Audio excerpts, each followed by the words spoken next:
the Dirt Nerd podcast number 2096. Ooh, we get to cross that one off. Tonight we're talking about what are we talking about? Sorry. The stories we tell. The stories we carry. Sorry, the stories we carry. Okay. So first of all, before we get... Oh, hang on. My notes just went ballistic here. Hang on. I've got to put my notes back where they were. There we go. All right. Why does my notes think it has to be this giant thing that takes up my entire screen? That just does not work for me. Okay. All right. We got them in the right place. All right. So sorry about that. Before we start about the stories we carry, as I've mentioned over the past couple of weeks, we're starting to do this transition that's going to take place, that will be in full effect come August the 1st of this year. And it will be introduced... The full effect will be introduced on the 31st of July, 2025, when we do show 2191. And we're going to be talking about what we're going to be doing moving forward. And as I said, there's going to be some changes that are going to be taking place along the way. Tonight is one of those changes. We are starting a new thing. We're just starting to roll it out. There's going to be some tweaks and stuff to be carried along the way. But first of all, I'd like to say welcome to Porchlight Letters. This is a space for real conversation, reflections, and the small moments that light the way.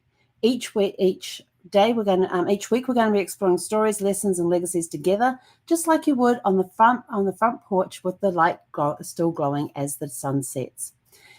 This is a space where it's gentle reflection, life lessons, and real conversations. We're going to be sitting on a front porch, my front porch right now.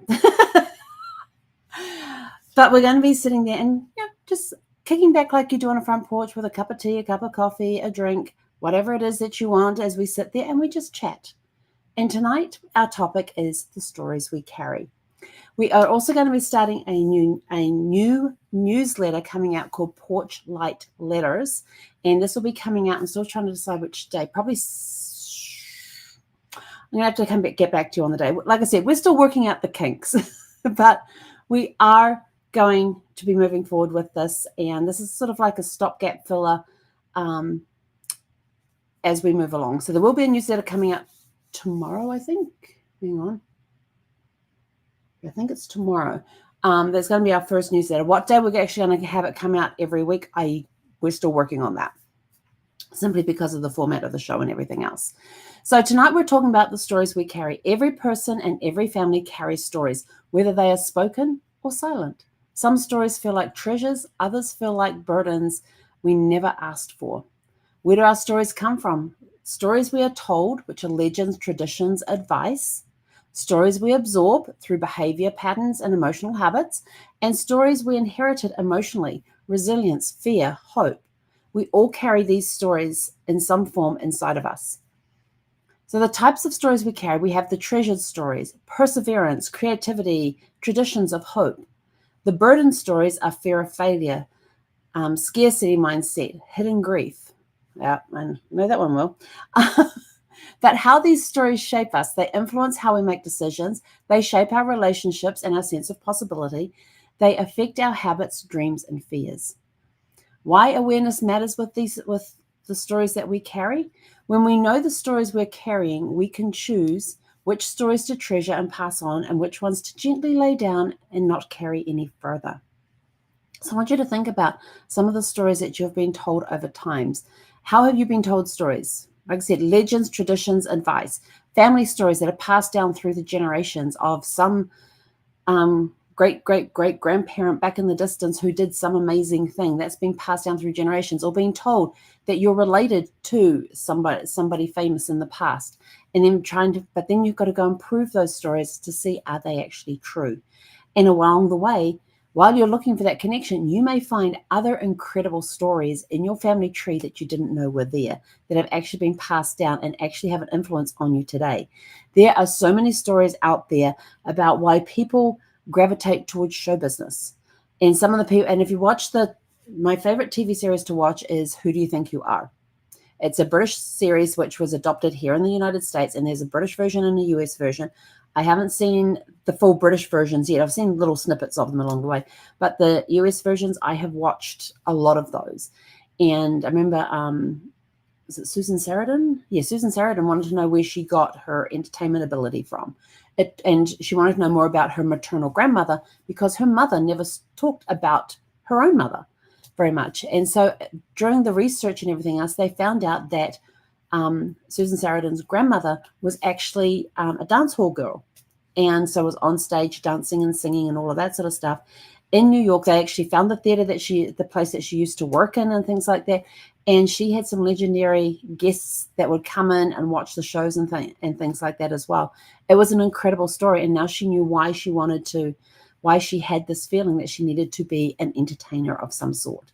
There's been other stories. One of my favorite ones is Chris O'Donnell from Batman and Robin, and was NCIS LA, where he wanted to know why he had such a deep connection with family. It was all about, everything was family first, always about the family.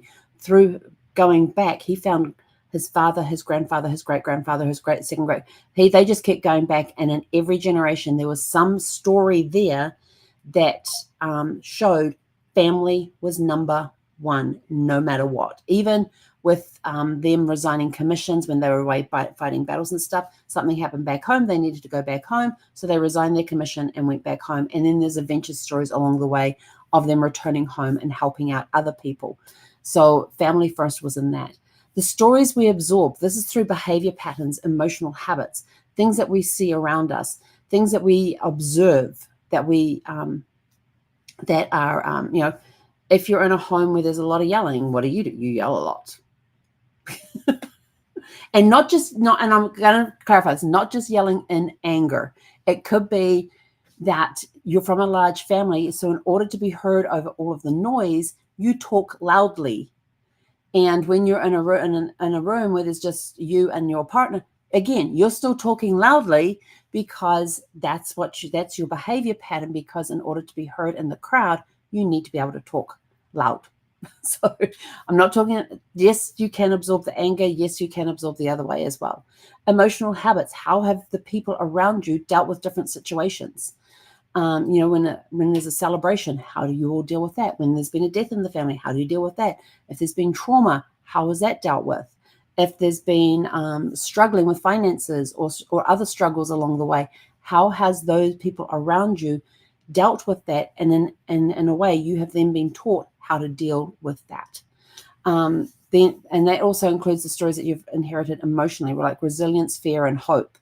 Those stories that have been passed down through the generations of the what was I watching last night? I was watching Timeless, and they were actually in the 1920s when the women were the women suffragettes were wanting the right to vote here in the United States. Other countries around the world had already been granted the right to vote, and women were protesting. And so in Timeless, it's one of those shows where they go back in time to save a particular person from being killed so that history is not changed.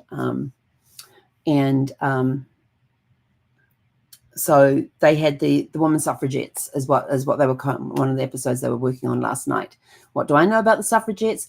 I know that I have my second great grandmothers to thank for their participation in the women's suffragette movement in the 1880s into the 1890s in New Zealand.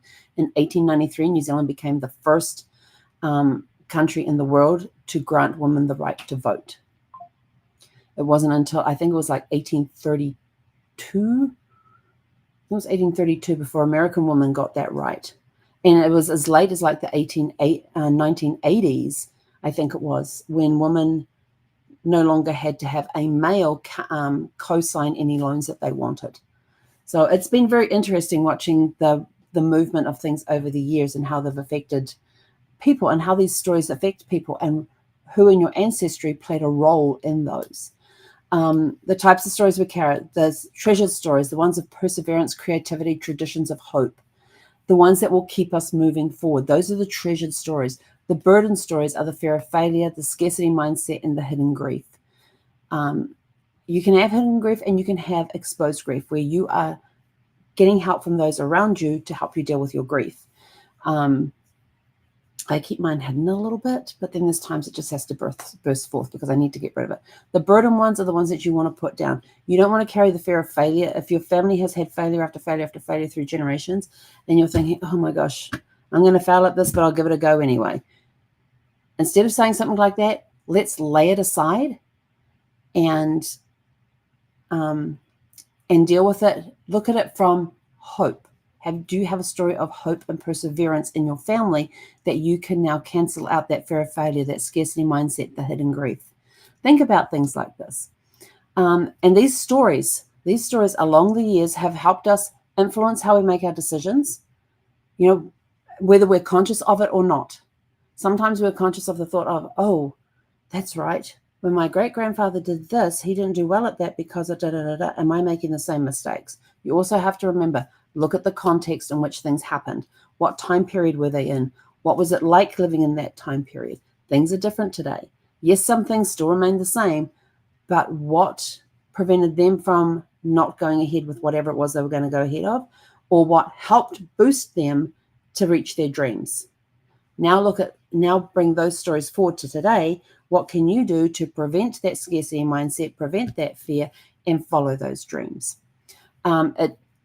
And what you have observed over your lifetime with other people in relationships and stuff is also going to shape your relationships. How do you interact with your friends? How do you interact with family? How do you interact with your loved ones?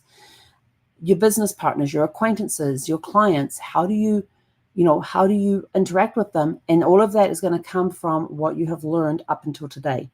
And again, it will be that stuff that's brought from the past into the present to help you deal with those relationships today. What is your sense of possibility? It affects your habits, your dreams, and your fears. And why awareness matters? When we know the stories we're carrying, we can choose which ones we want to keep and pass on, and which ones we want to later rest and not revisit again. So look at those stories that have been handed down to you over the years, whether you're conscious of them or not. You're going to have to do some deep searching. And we've got some questions coming up for you to help you do that. That's going to help you recognize the stories that are going to give you that boost that you need to keep moving forward, and also those ones that we gently need to lay to rest.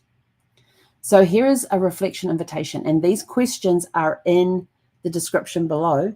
What is one story you are proud to carry forward? Think of all the stories you've been told from your ancestors, that have been taught to you from your ancestors, the ones that you have lived yourself. What is one story you're proud to carry forward? What is one story you might be ready to rewrite or release? And what new story are you beginning to live today? Some stories are stitched into us so tightly we forget they were ever separate. But we have the powerful, beautiful choice to honor what heals and to set down what holds us back. Which stories will you carry forward? And with that, we're out of here. We'll be back here tomorrow evening at 6:30 p.m.-ish.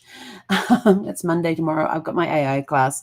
So we'll be back here tomorrow evening at 6:30 p.m. Pacific time. Until then, have a super fantastic, sparkling evening. Hei kona.